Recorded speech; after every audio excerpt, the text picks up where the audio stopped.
Sa nakaraang episode, si Dolan ay isang sinaunang dragon na napaslang ng isang bayani, dahil dito ay nagulat siya at di makapaniwala na nangyari sa kanya ang bagay na ito dahil alam niyang siya ay isang malakas at di natitinag na dragon, pero subalit bago siya mamatay ay humingi siya ng pabor na dalhin sa underworld ang kanyang katawan para makapagpahinga na.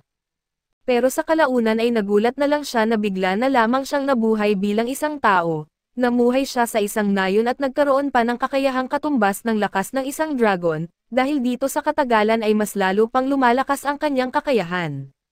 At sa pagpapatuloy, nagising si Selena sa kalagitnaan ng gabi at maaari nating isipin ang pinakamasamang senaryo, kaya't dumiretso si Dolan kay Gala na nagsimulang makipag-usap sa kanila, bagaman hindi natin alam ang eksaktong sinabi niya at base sa mukha ng mga kabataan, mukhang hindi ito magandang balita. Samantala patuloy na ipinagtatanggol ni Christina ang bago niyang kaibigang ahas at sinasabing hindi ito makakasakit sa sinuman dahil wala naman itong masamang intensyon, pero si Olivia na may malakas na kapangyarihan ay nagsabi na kung sakaling magdesisyon siya at maaaring ituring niya ito bilang isang banta, kakaunti lamang ang magagawa nila para mailigtas ito.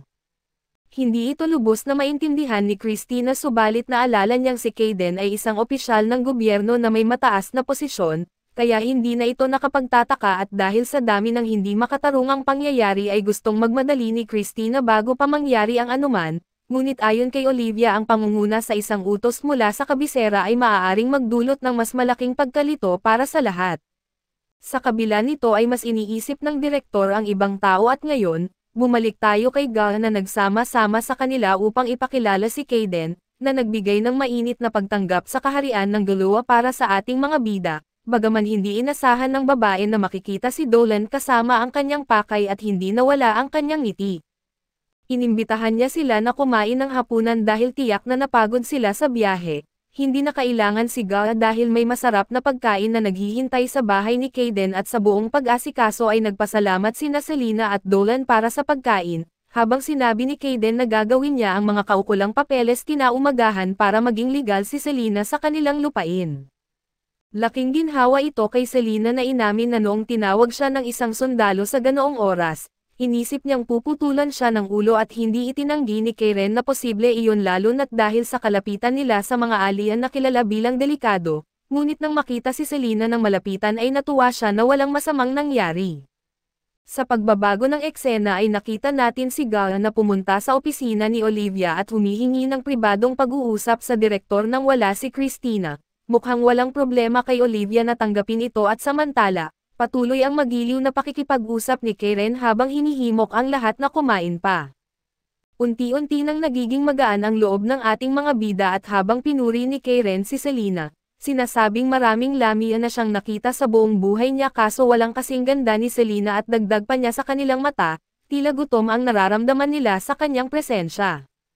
Nang matapos ang pagkain ay matagumpay na naisakatuparan ang unang bahagi ng kanilang plano, samantala tinanong ni Goddess si Christina kung alam niya ang tungkol sa mga nawawalang kabataang babae sa buong Galua at sumagot si Christina na oo, ang pinakamisteryoso rito ay wala ni isa man sa kanila ang natagpuan. Ngunit gusto talaga ni Christina na malaman kung nasaan ang kanyang mga kaibigan, kaya ipinagpatuloy ni Gala ang kwento at sinabi niya na mayroong isang tao na may kakayahang gumamit ng mahika sa kaharian. Hindi lamang iyon dahil ang taong iyon ay higit 300 taon na ang tanda. Bagaman si Olivia ang pangunahing pinaghihinalaan at pinapaalala ni Gala na ang tanging paraan para mabuhay ng ganoon katagal ay sa pamamagitan ng paggamit ng ipinagbabawal na mahika, ayon sa kwento ang taong ito ay gumamit ng mahika upang angkinan ang katawan ng iba at magpatuloy na mabuhay.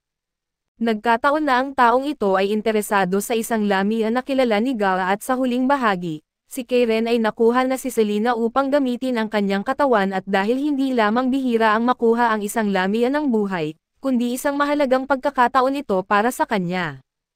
Partikular na puno ng buhay si Selena at dahil dito, gamit ang isang matalim na sandata ay gusto siyang isa-isang balatan ng bruha pero hindi nagtagal ay dumistansya si Dolan upang ipagtanggol siya, dahil sa sobrang tibay ng kanyang katawan bilang isang super resistance human. Ayon kay Dolan ang mahiwagang bilog sa sahig ay napakaluma at delikado at lumalabas lamang na ganito kalakas matapos pumatay ng maraming buhay. Hindi nagtagal ay inamin ng bruha na hindi na niya binibilang ang mga buhay na kanyang tinapos at sa katunayan, huminto na siya sa pagbibilang pagkatapos ng 100. Dahil sa dami ng katawan na hindi nagamit at ginamit niya ito para sa mga eksperimento, natutunan niya na bawat nilalang ay may taglay na mahalagang bagay sa loob kaya't ginawa niyang bahagi ng kanyang pribadong koleksyon ang mga ito at para kay Dolan, mas nakakapagtaka pa ito at dahil para maisasagawa ang ganoong uri ng madilim na mahika ay kailangan ng demonyong kasunduan. Kinumpirma ng bruha na gumawa siya ng kasunduan at ang kasalukuyan niyang katawan ay binubuo ng maraming bahagi na ninakaw kamakailan, ngunit oras na para makahanap siya ng mas magandang balat at nadinig ito ni Selena, na hindi makapaniwalang may ganitong kasamaang tao lalo na't niloko sila ng bruha gamit ang pagkain at mga huwad na pangako habang ang nais lamang nila ay humingi ng tulong. Wala itong epekto kay Kayden at dahil para sa kanya ang pagkakaroon ng magandang balat ay isang responsibilidad at ang hindi pag-aalaga nito ay kasalanan, sa bandang huli ito ang pinakamabuting nangyari para sa lahat at si Kayden ay tila nawawala sa katinoan. Sumang-ayon sina Dolan at Selena na tama si Gala tungkol sa kanya, bagay na nakagulat kay Kayden at ipinakita ng mga bida ang isang mahiwagang transmiser na isang gamit na naglalabas ng tunog mula sa malayo. Dito nakita natin ang dramatic na pagdating ni Christina na dumating sa tamang oras kasama ang mga gwardya na agad na pinapalibutan ang bruha. Dahil sa kanyang mga kasalanan na nagawa na tulad ng pagtatangkang patayin ang mga inosente at ang pagkakaugnay sa mga nawawalang babae, wala nang magandang kahinatnan para kay Kayden ngunit sa kabila ng lahat, hindi naintindihan ng iba si Kayden at ayon sa kanya ay hindi siya naiintindihan ni na Christina at Olivia, dahil sila ay ipinanganak na may likas na kagandahan. Mula pagkabata si Kayden ay nabighani sa dalisay at perpektong kagandahan na ang isang babae lamang ang makakamit. Isang araw ay napansin niyang wala siya sa sarili niyang mga ideal kaya't may ginupit siyang bahagi ng kanyang kamay at pumatay ng unang biktima na isang magandang babaeng naglalakad lamang sa kanilang lugar. Ang pangalawa niyang biktima ay isang elfa at mula sa pagkamatay nito ay hindi na siya tumigil sa paghahanap ng mas marami pang babae. Ninanakaw ang mga parte ng kanilang katawan at idinidikit sa kanyang sarili at sa tulong ng isang demonyo na mula sa napakatagal na panahon ay sinusuportahan siya, nakakuha siya ng maraming balat. Ngayon kahit na napakaganda na niya ay patuloy pa rin niyang hinahanap ang sukdulan ng kagandahan, na para sa kanya ay walang hanggan at gayunpaman dahil sa sobrang tagal ng buhay, ang mga natira niyang bahagi ay naging isang napakalaking halimaw. Ang halimaw na ito ay tinawag ni Dolan na fusion na isang resulta ng kombinasyon ng iba't ibang species at ipinagbabawal na mahika. Ang halimaw ay may mga bahagi ng iba't ibang hayop na naging isang napakadelikadong kalaban.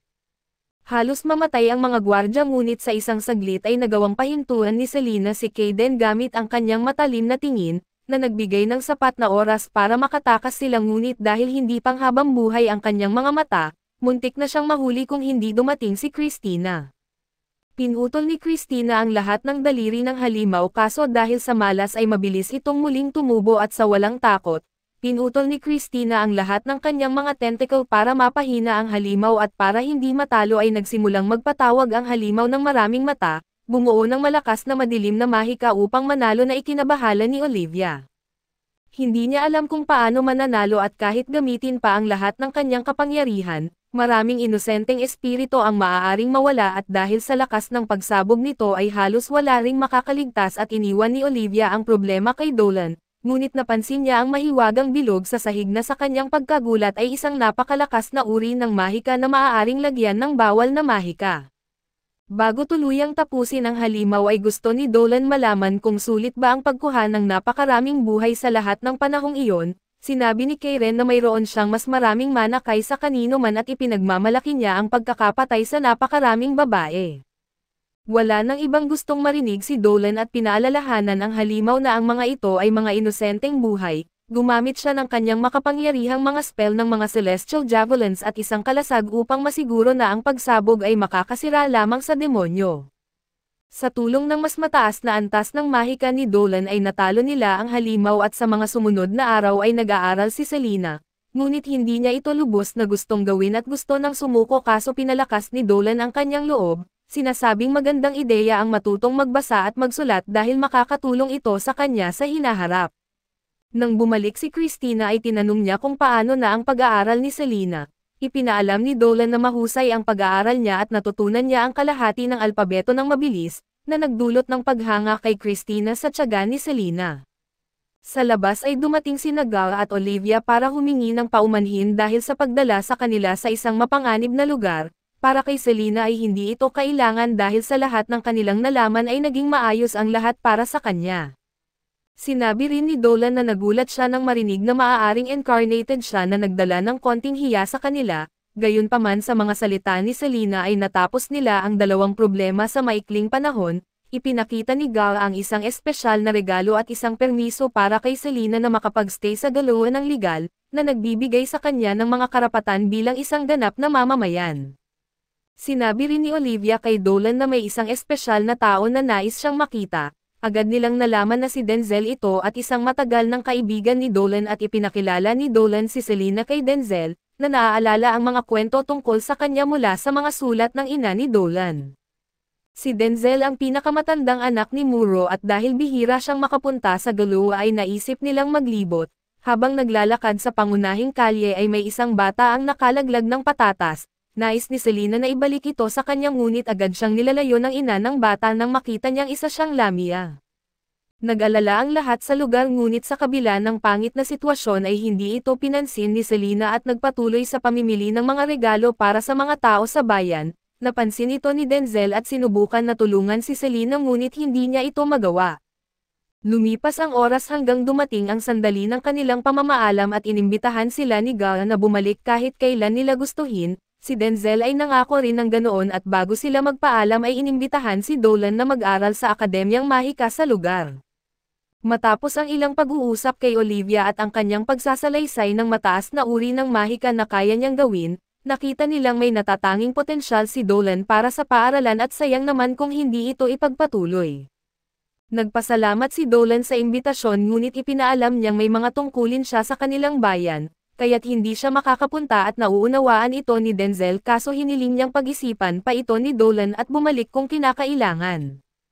Lumapit din si Olivia kay Dolan at sinabi na kung nais niyang gamitin ang kanyang kapangyarihan para tumulong sa mga tao, walang mas mabuti kaysa palawakin ang kanyang kaalaman sa akademya at ipinaalala rin ni Denzel na kung nais niyang umunlad, balang araw ay kakailanganin niyang umalis.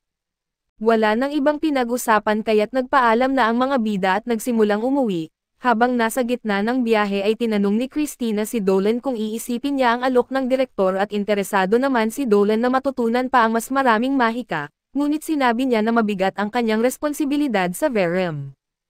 Naiintindihan ito ni Christina dahil napakagandang lugar ng Verem at habang nagmamasid si Dolan sa galuha at ikinukumpara ito sa Verem, napansin niya kung gaano kaliit at kapos sa yaman ang kanilang bayan at sumang-ayon si Christina. Dahil kahit ang kaalaman sa Verem ay limitado at sa akademya, mararating niya ang mas mataas na antas ng kapangyarihan.